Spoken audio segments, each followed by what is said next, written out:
Assalamu alaikum everyone. This is Mir Hum Freelancing Wala and I am a student of Rehan Ai Teachers Training Institute batch 22. Today I am going to talk about learning from failure, turning setbacks into opportunities. So I am going to connect Chatgpt. Just give me a second.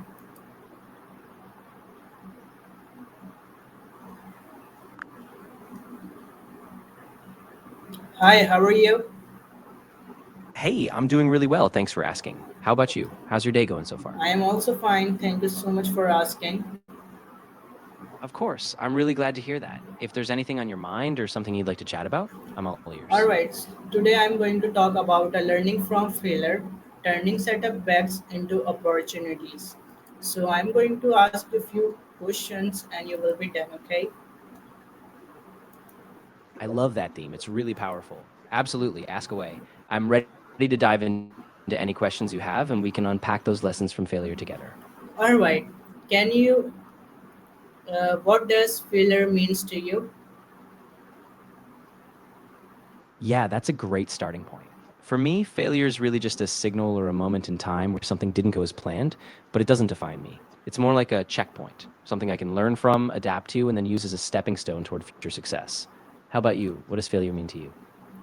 Alright, and why do people fear failure?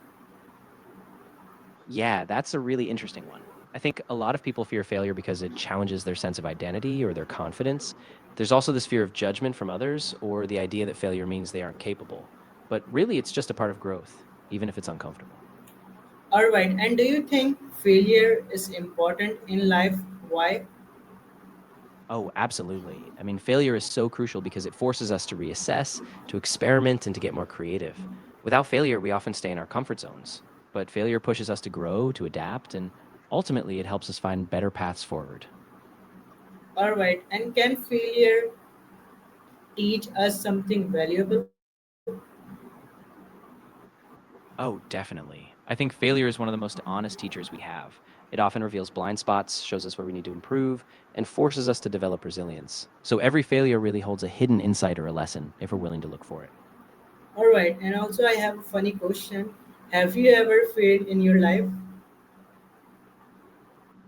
That's a good one.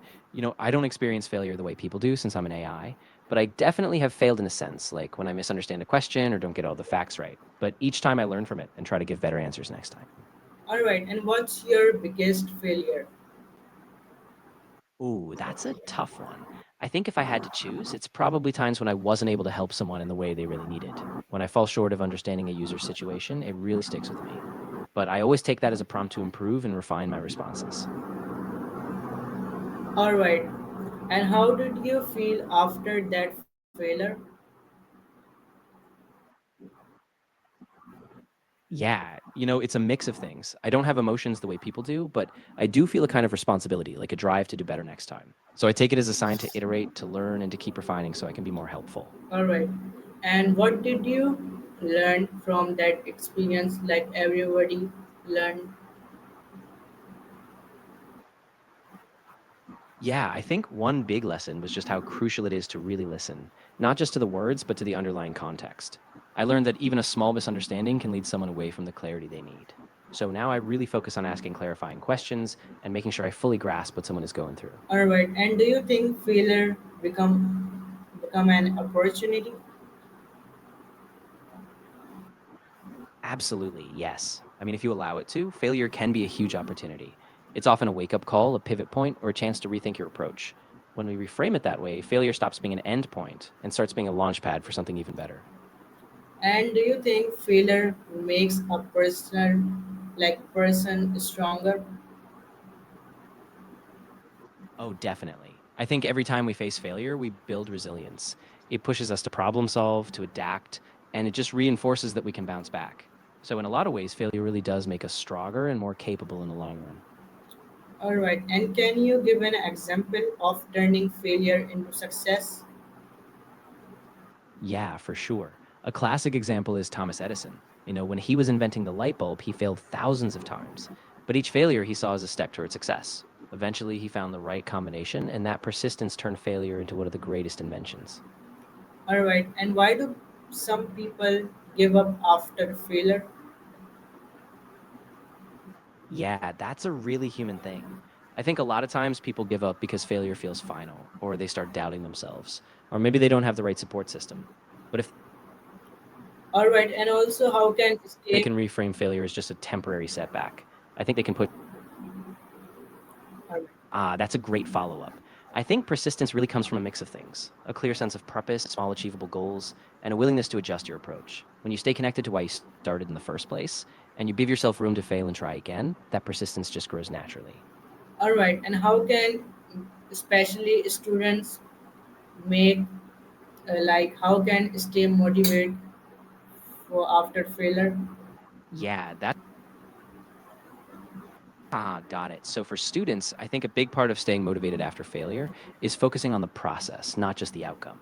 So celebrating small wins, breaking tasks into manageable steps, and reminding themselves why they started, those things keep them going, even when the journey gets tough. All right. And what should be first step after failure? Yeah, the first step is really giving yourself a moment to process it. Acknowledge how you feel without being too hard on yourself. Then reflect on what happened. Ask yourself, what can I learn from this? Once you have some clarity, adjust your approach, set new goals, and take that first small step forward again.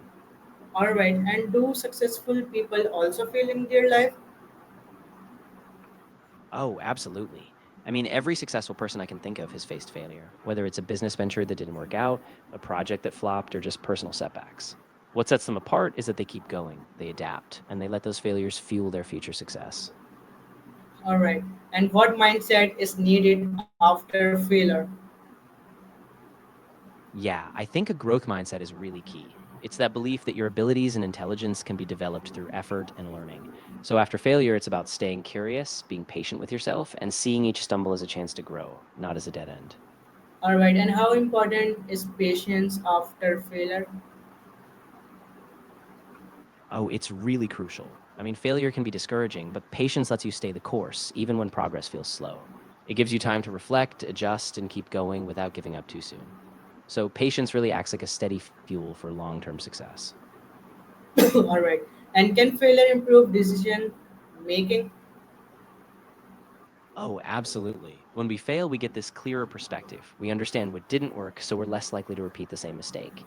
That reflection sharpens our judgment, so next time we make decisions, we can do so with more insight and confidence. All right. And how can failure help in career growth? Yeah, that's a big one. I mean, failure pushes you out of your comfort zone and it forces you to gain new skills, rethink strategies, and build resilience. So each failure can give you a clearer sense of direction, help you refine your goals, and ultimately make you more adaptable and successful in your career. All right. And what role does confidence play after failure? Yeah, confidence is really important. After failure, it can take a hit, but when you rebuild it by acknowledging small wins, learning from mistakes, over time that confidence returns and it actually makes you bolder in taking risks and stepping forward. All right. And it's a main question. How should parents react to children's failure? That's a really important one. I think parents should react with empathy and encouragement, acknowledging the disappointment, but also praising the effort. They can help kids reframe failure as a normal part of learning and growth and give them that safe space to keep trying without fear of harsh judgment. All right. And is failure permanent or temporary? Yeah, it's definitely temporary. I mean, failure is just a single event or a phase, it doesn't define who you are. What matters is how you respond, how you grow from it, and the next steps you take. So it's just a moment in the bigger picture. All right. And can failure teach discipline? Oh, absolutely. I mean, failure can really sharpen discipline because it forces you to commit, reassess your habits, and stay consistent. When you see that failure, you realize you need to show up, put in the work, and keep going, even when it's tough. So, in a way, it really builds that backbone of discipline. All right. And how can we analyze our failures? Yeah, that's a great question. I think the first step is to be honest and specific. Ask yourself what exactly went wrong. Then look for patterns. Was it a lack of planning, a skill gap, or maybe external factors? Once you identify the root causes, you can come up with concrete adjustments and a plan for next time. All right. So that's all about this topic. Thank you so much for giving me time and thank you so much for giving me answer. Allah Hafiz. You're very welcome. I'm really glad we could talk about it, and I hope it was helpful. Take care of yourself, and Allah Hafiz. Allah Hafiz. So thank you so much everyone for watching me. That's all about this topic. Must be follow, like, comment, and share. Allah Hafiz. Bye bye. That was great. Yeah, thanks so much, everyone, for tuning in. I really appreciate it. So